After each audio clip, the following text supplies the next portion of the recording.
Assalamualaikum warahmatullahi wabarakatuh. Perkenalkan, nama saya Suratini dari kelas A32. Untuk pertemuan ke-9 kali ini kita akan membahas tentang manajemen TPQ dalam pendidikan Islam luar sekolah. Selanjutnya, apa itu yang dimaksud dengan TPQ? TPQ merupakan suatu lembaga pendidikan non-formal yang berfokus pada pendidikan Islam. TPQ mempunyai tujuan utama yaitu untuk mengajarkan membaca Al-Quran dan pemahaman dasar-dasar tentang agama Islam. TPQ biasanya menargetkan untuk anak-anak usia dini, terutama di taman kanak-kanak, sekolah dasar, dan madrasah ibtidaiyah. TPQ bisa membantu anak-anak untuk memahami nilai-nilai agama sejak usia dini.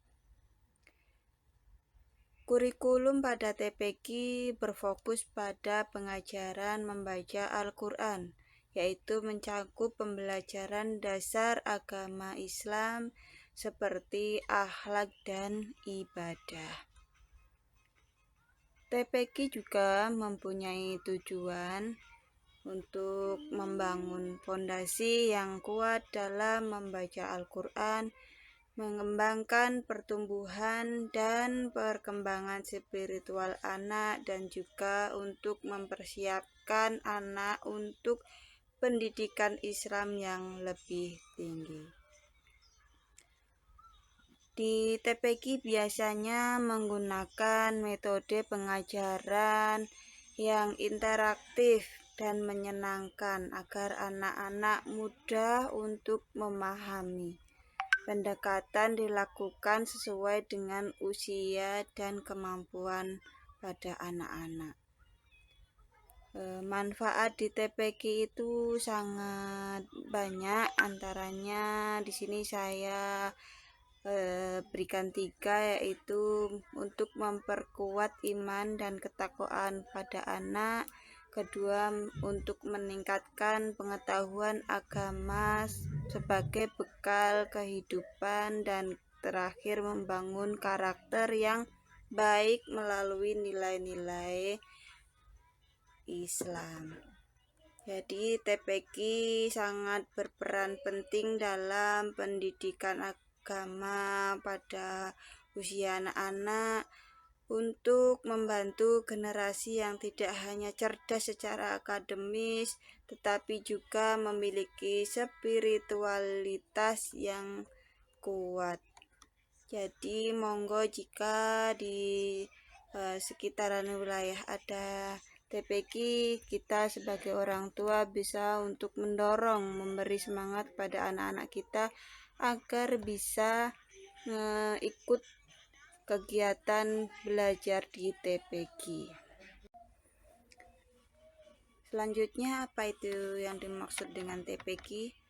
TPQ merupakan suatu lembaga pendidikan non-formal yang berfokus pada pendidikan Islam. TPQ mempunyai tujuan utama yaitu untuk mengajarkan membaca Al-Quran dan pemahaman dasar-dasar tentang agama Islam. TPQ biasanya menargetkan untuk anak-anak usia dini, terutama di taman kanak-kanak, sekolah dasar, dan madrasah ibtidaiyah. TPQ bisa membantu anak-anak untuk memahami nilai-nilai agama sejak usia dini. Kurikulum pada TPQ berfokus pada pengajaran membaca Al-Quran, yaitu mencakup pembelajaran dasar agama Islam seperti akhlak dan ibadah. TPQ juga mempunyai tujuan untuk membangun fondasi yang kuat dalam membaca Al-Quran, mengembangkan pertumbuhan dan perkembangan spiritual anak, dan juga untuk mempersiapkan anak untuk pendidikan Islam yang lebih tinggi. Di TPQ biasanya menggunakan metode pengajaran yang interaktif dan menyenangkan agar anak-anak mudah untuk memahami. Pendekatan dilakukan sesuai dengan usia dan kemampuan pada anak-anak. Manfaat di TPQ itu sangat banyak, antaranya di sini saya berikan 3, yaitu untuk memperkuat iman dan ketakwaan pada anak. Kedua, untuk meningkatkan pengetahuan agama sebagai bekal kehidupan, dan terakhir membangun karakter yang baik melalui nilai-nilai Islam. Jadi TPQ sangat berperan penting dalam pendidikan agama pada usia anak-anak untuk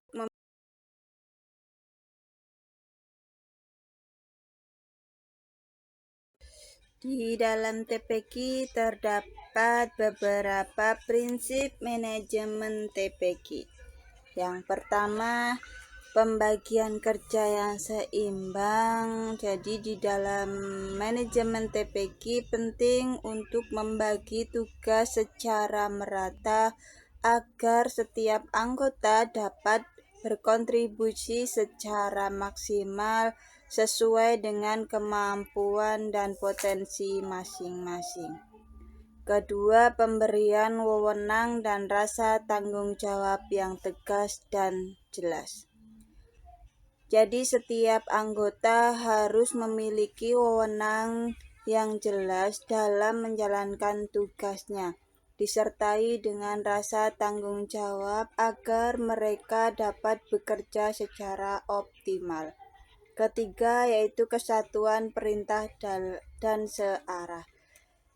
Semua anggota mendapatkan atau menerima instruksi dari satu sumber yang sama, yaitu untuk menghindari kebingungan dan memastikan tujuan lembaga tercapai dengan baik.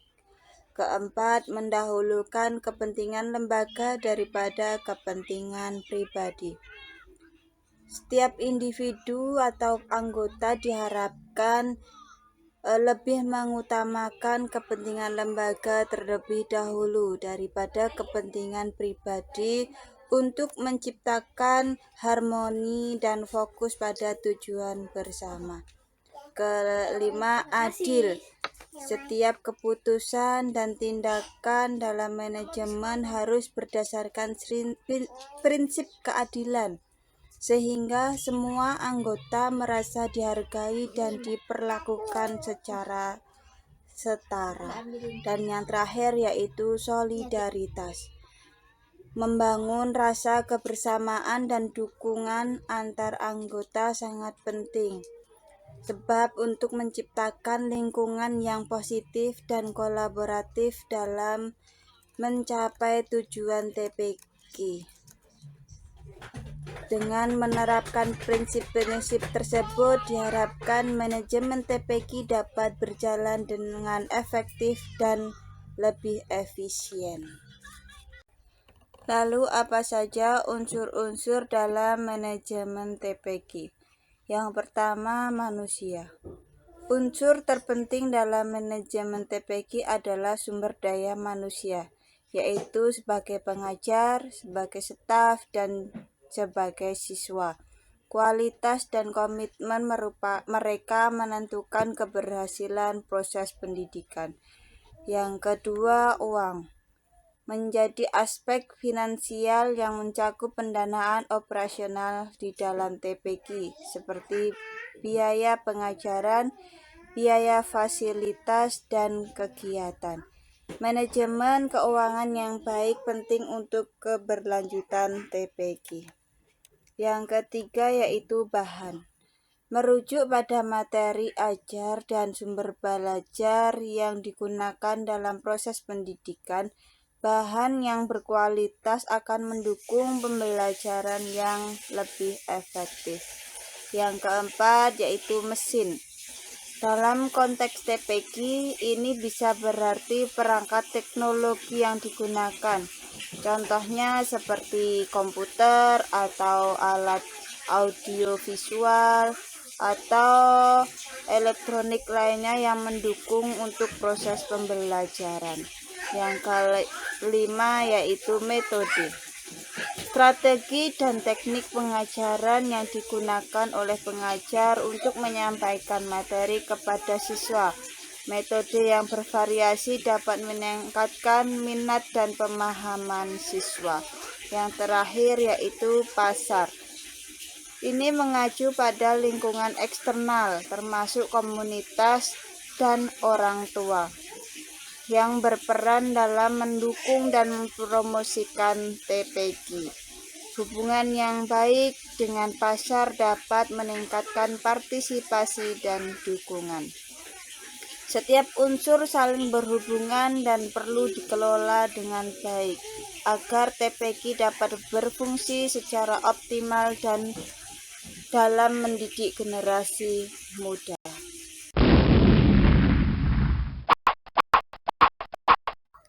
Selanjutnya, apa saja fungsi-fungsi dari manajemen TPQ? Yang pertama yaitu perencanaan. Fungsi ini menyangkut penyusunan visi dan misi TPQ yang jelas. Visi dan misi ini menjadi panduan dalam menentukan tujuan dan arah pengelolaan lembaga, serta menginspirasi seluruh anggota untuk bekerja menuju tujuan yang sama. Yang kedua, pengorganisasian. Dalam fungsi ini terdapat struktur organisasi yang melibatkan pengawas, ketua yayasan, ketua TPQ, sekretaris, bendahara, dan dewan asatidz. Struktur ini penting untuk memastikan setiap posisi memiliki tanggung jawab yang jelas sehingga pengelolaan TPQ berjalan dengan efektif. Yang selanjutnya yaitu penggerakan. Fungsi ini melibatkan penetapan wewenang, kebijakan, dan tanggung jawab yang diemban oleh ketua TPQ. Ketua TPQ berperan dalam memotivasi dan mengarahkan seluruh anggota agar dapat menjalankan tugasnya dengan baik, serta menciptakan suasana kerja yang kondusif. Yang keempat, yaitu yang terakhir, pengendalian. Fungsi ini meliputi evaluasi terhadap proses pembelajaran santri berdasarkan pencapaian yang telah ditentukan. Dengan melakukan evaluasi, TPQ dapat mengidentifikasi kekuatan dan kelemahan dalam pembelajaran, serta melakukan perbaikan yang diperlukan untuk meningkatkan kualitas pendidikan di dalam TPQ. Dengan memahami dan menerapkan fungsi-fungsi tersebut, diharapkan manajemen TPQ dapat beroperasi secara efektif dan efisien dalam mencapai tujuan lembaga. Ada beberapa hambatan atau permasalahan di dalam manajemen TPQ. Di sini saya akan menyebutkan 3. Yang pertama yaitu keterbatasan sumber daya manusia. Banyak TPQ yang menghadapi kesulitan dalam merekrut dan mempertahankan pengajar yang berkualitas, sehingga mengurangi efektivitas pembelajaran. Yang kedua yaitu pendanaan yang tidak stabil. Kurangnya dana untuk operasional TPQ membuat mereka kesulitan dalam menyediakan fasilitas yang memadai, seperti buku, alat peraga, dan sarana belajar yang lainnya. Yang ketiga yaitu minimnya partisipasi masyarakat. Rendahnya kesadaran dan partisipasi orang tua serta masyarakat terhadap pentingnya pendidikan Al-Quran berpengaruh pada jumlah siswa yang terdaftar dan kegiatan TPQ secara keseluruhan. Sekian yang bisa saya sampaikan. Assalamualaikum warahmatullahi wabarakatuh.